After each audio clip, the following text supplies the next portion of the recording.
if you want to help me get to a safe place, I've set up a GoFundMe. I've never done this before, so hope I'm doing it right. Birdie is the most delusional animator on YouTube. Now this guy right here is a self-taught artist who got 100,000 subscribers in just one single year as a kid. And instead of being a good story, he became one of the most talked about people online for the last decade. And he thinks none of it is his fault. Let's see if by end of the video you guys think this dude is actually the victim he says he is. Let's begin. Learning art ended up being a beautiful experience for Birdie. After practicing on MS Paint for some time, digital art and animation became Birdie's primary coping mechanism. Birdie seemed to have a God-given talent for art, which was meant for bigger platforms. He created several YouTube channels to showcase his work, but only one would eventually take off. His digital creator journey started in 2017, the year he was able to keep his first YouTube channel with the username Damage Coda 6669. The platform grew big. Birdie managed to score 100,000 subscribers by 2018, within just 1 year of the channel's creation. Okay, so hold on. I actually need you guys to hear this part first. So this kid taught himself how to draw on MS Paint. I swear. There was like a meme for like 10 years where it was just the worst platform to draw on. And then he hits 100,000 subscribers in 1 year. I mean, do you know how insane that is, bro? People grind years to hit that and it takes forever. And this 12-year-old kid is here folding the entire animation community with a mouse and a laptop that his dad gave him. I mean, that is truly incredible. To be honest, like the talent here is obviously real, and that's exactly why this story is so sad. Because everything that happens after this, he basically done it to himself.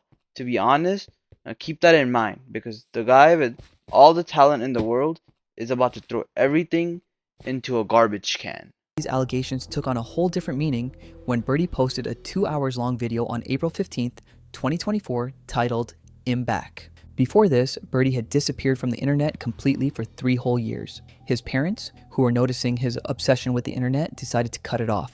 They cut off my internet directly afterwards and they refused to bring it back.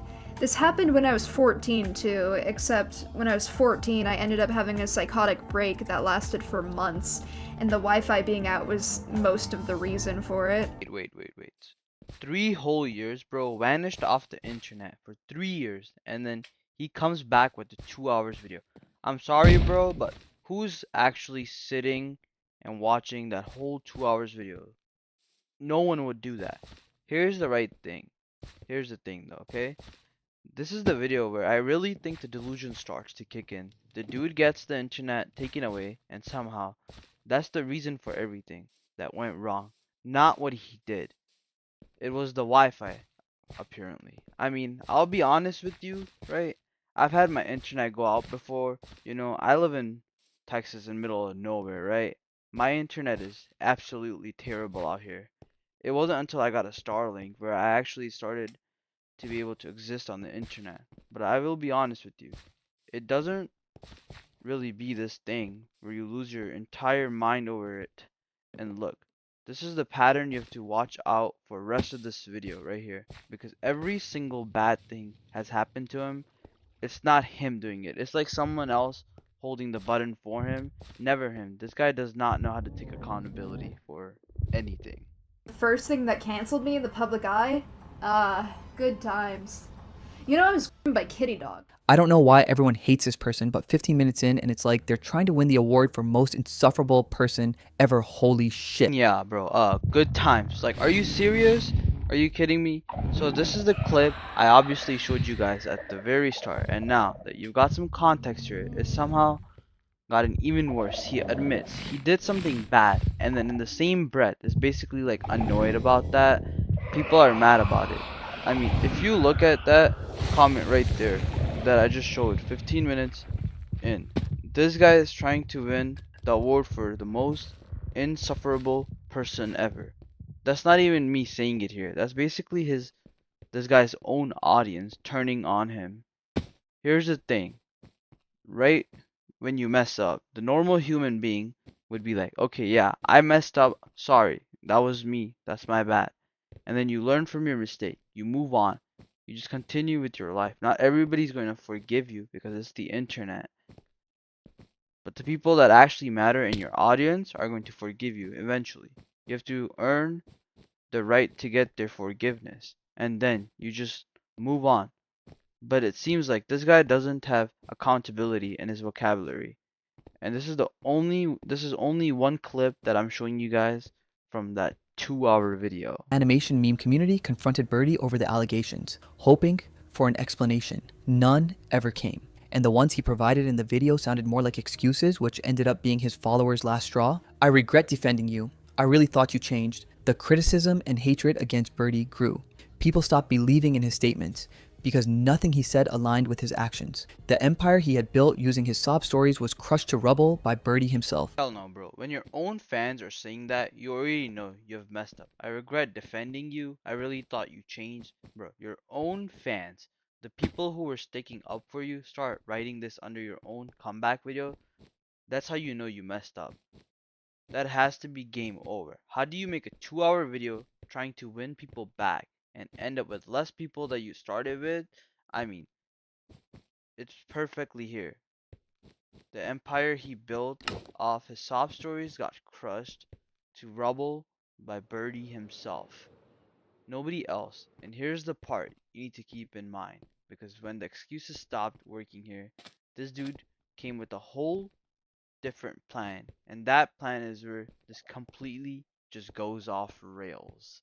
It later turned out that he had only paid $800 in rent to another roommate named Julie. In the screenshot of his retrieved conversation with Queen, Birdie could be seen talking about a package that he had sent to her place. Do you also have the package that I sent to your place? There should be one more derpy plushie. Birdie hadn't used the $11,000 for independent housing. Instead, he was using the donation money to purchase an extensive collection of My Little Pony plushies. This infuriated the people who had nothing but goodwill for Birdie. So this is where the things really start to come crashing down. How are you going to tell everybody that you have nowhere to live and work, making the entire internet raise $11,000 overnight in a single day? Then months later, people find out he never got the apartment. He was just couch surfing at a friend's house. Only 800 bucks was ever going to rent. So where did all the money actually go? Well, I mean, if you look at the screenshot, his own message there should only be one more derby plushie. Like, plushies? Are you serious, bro? My Little Pony plushies. There's actually no way that this is real. Stepped up as a caretaker ever since he left. My apartment is much cleaner. Stupid is losing weight after a long stretch of being overweight. I'm giving her more variety with her. Cindy had suspicion that Birdie was behind the cat's sudden disappearance, which ultimately turned out to be true. The cat, Scrappy, was indeed in Birdie's friend Izzy's possession, who was also known as Queen on Twitter. Not only did Birdie break into Cindy's house to steal the cat, he took a bunch of her personal possessions with him too. This included a flash drive, a monitor, and her jewelry. Any items that Jack stole from me when he left, and when he later entered my apartment after I changed the locks. And she has actively refused to give me my cat. Wait.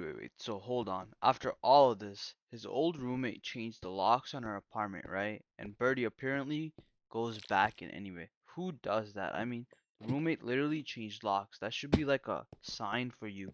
Please do not come back in here. And this dude treated it like a minor inconvenience. I mean, the funniest part right here, the cat wasn't even really his to begin with, to be storming in there like that. And it ended up in a whole different friend's house. Bro is like house hopping every single week.